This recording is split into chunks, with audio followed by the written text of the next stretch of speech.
You're watching the Fox 8 10 o'clock news with Neill McNeill, Katie Nordine, and Max Weather Chief Meteorologist Van Denton. Too many dogs and cats, not enough people willing to adopt or own them. It is a problem facing most counties in the Piedmont. But one of these counties appears on the verge of taking on the most aggressive goal we know of in meeting this challenge. Tonight's Newsmaker is among the key leaders of this effort, and as you're about to see, Sarah Williamson's confident a reduction in Forsyth County's euthanasia rate from the current 64% to just 10% in 6 years can and will happen. The Forsyth Humane Society's Adoption and Resource Center on Country Club Road. It doesn't take long for you to realize this is one happy place. I think people love their animals deeply, and I think Winston-Salem is particular in that it is a community of people who walk the walk. With an annual budget of $1.3 million, all of which comes from donations and grants, this has been, is, and will be the last stop before adoption or transfer to rescue groups for more than 2,000 dogs and cats this year. So these are our kitty condos. Okay. That's what you call them. That's what we call them. Sarah Williamson is the Humane Society's executive director. How many dogs do you have in here or are capable of housing here? We have 25 kennels. She's among the nearly 30 people who work here full and part-time, running what is essentially a no-kill animal shelter. We have about 500 active volunteers. Excuse me, 500? 500. 500? 500. We could not perform our mission without our amazing volunteers. Wow. We staff over 60 hours every day in volunteer time. Hey guys. And because of that volunteer support system, in part, the Humane Society's getting even bigger. It's joining forces with the place where it gets all its animals, the Forsyth County Animal Shelter. The county will pay the Humane Society as much as $500,000 a year to provide services it's currently paying employees to do. Services like coordinating adoptions and transfers to rescues. They will maintain their staff of animal control officers.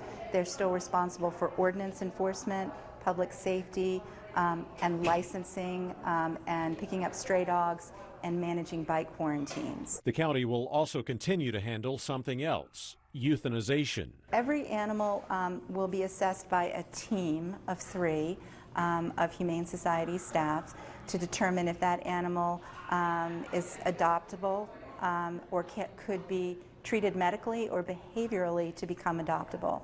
And if that animal is not deemed adoptable, the animal will be identified for euthanasia. But the main goal is to cut the county's euthanasia rate from 64% to 10% by 2023. The Humane Society plans to do that by following the strategies it has in place here at its own shelter, which, by the way, will stay open.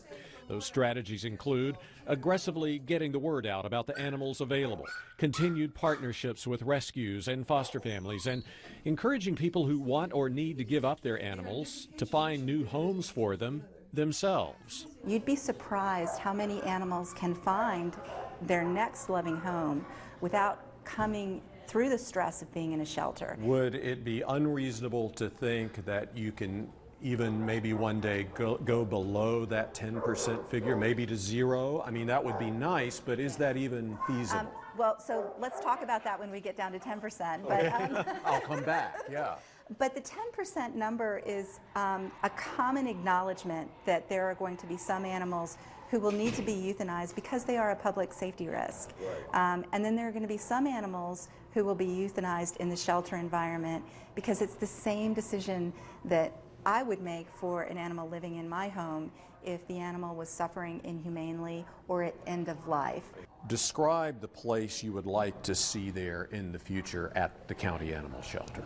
I would like our community, one, to own this problem of 64% euthanasia, and if we can embrace the idea that every animal who is there is being well taken care of, and every adoptable animal will find a home, then we will be in a good place. So on the 2nd, November. Williamson says despite what happened in Guilford and Davidson counties a few years ago, there is a good track record nationwide of nonprofits successfully running government-owned animal shelters and cutting euthanasia rates. This includes shelters in Buncombe and Catawba counties here in North Carolina.